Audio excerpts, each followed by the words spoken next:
விமர்சித்தால் அது யார் சொன்ன? வீட்டுல திமுக எவ்வளவு தமிழர்கள் இருக்காங்கன்னு சொல்லுங்க பார்க்கலாம். திருமாவளவன் சொல்லட்டும், மொத்தமான தமிழர்கள் திமுகவில் எவ்வளவு பேர் இருக்காங்க அப்படின்னு. இப்படிதான் திமுக சொன்னா தமிழர்களுக்கே சொன்ன மாதிரி இவங்க ஒரு சங்க இலக்கியத்தை ஒழுங்கா சொல்லுங்க முதலமைச்சரை. அப்புறம் பார்க்கலாம். அவங்க அப்பா கூட சொன்ன நேரு இன்னைக்கு 888 கோடி எங்கெங்க மக்கள் பணம் போகுது? 7 அமைச்சர்கள் மீது ஏற்கனவே குற்றச்சாட்டு இருக்கிறது. இன்னைக்கு வெட்லேண்ட், இன்னைக்கு தென்சென்னை தத்தளிக்கிறது என்று காரணம் என்றால் அதற்கு அந்த சதுப்பு நில காடுகளை ஆக்கிரமிச்சதுதான். அரசாங்கமே 2000 கோடிக்கு அதை ஆக்கிரமிப்பு செய்ய விட்டு இருக்கிறார்கள். இவையெல்லாம் மாற்றப்பட வேண்டும் என்பது அப்படிதான் சொல்லுவாருங்க. கே நேரு ஆட்சியில இருந்து வெளியே வந்துட்டு பதில் சொல்லட்டும், அப்படிதான் சொல்லுவாங்க. ஆனா அதிகாரப்பூர்வம் இல்லாம பாட்டிலுக்கு 10 ரூபாய், அரசாங்க பதவிக்கு பல லட்சம் ரூபாய் தான் இன்னைக்கு அரசாங்கத்துல நடந்து கொண்டு இருக்கு.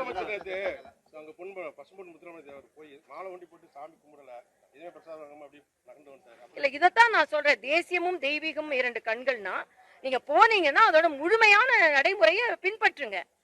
இன்னைக்கு ஒரு இந்துக்களுக்கு ஒரு வாழ்த்து சொல்ல மறுக்கிறீங்க. அப்புறம் நீங்க தேவர் தெய்வீகத்தையும் தேசியத்தையும் ஒன்னா மதிச்சாரா இல்லையா? முருகனை எப்பவும் கையில வச்சிருந்தாரா இல்லையா? மயில எப்பவும் கூட வச்சிருந்தாரா இல்லையா? அப்ப நீங்க போய் ஓட்டுக்காக மட்டுமே நீங்க மாலை போடுறது, ஆனா அங்க உள்ள நடைமுறையை நான் பின்பற்ற மாட்டேன்னா எப்படி? அதனால முதலமைச்சர் முதல்ல இந்துக்களுக்கு விரோதியா இருக்கும்போது முத்துராமலிங்கர் இந்துக்களுக்காக பாடுபட்டவர், ஆன்மீகத்துக்காக பாடுபட்டவர்.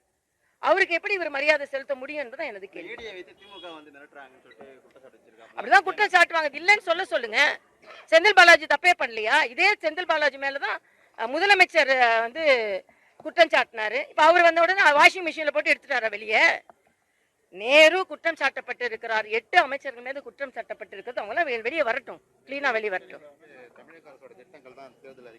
அதெல்லாம் ஒண்ணுமே இல்லையே, கிளியரா நான் சொல்லிட்டேன். காலை உணவு திட்டம் என்றது மரியாதைக்குரிய காமராஜர், மரியாதைக்குரிய மோடி அவர்கள் தலைமையில் உள்ள புதிய தேசிய கல்விக் கொள்கையில காலை உணவு திட்டம் இருக்குது. நாங்க புதுச்சேரியில ஏற்கனவே முட்டையும் பாலும் கொடுத்து கொண்டுதான் இருந்தோம்.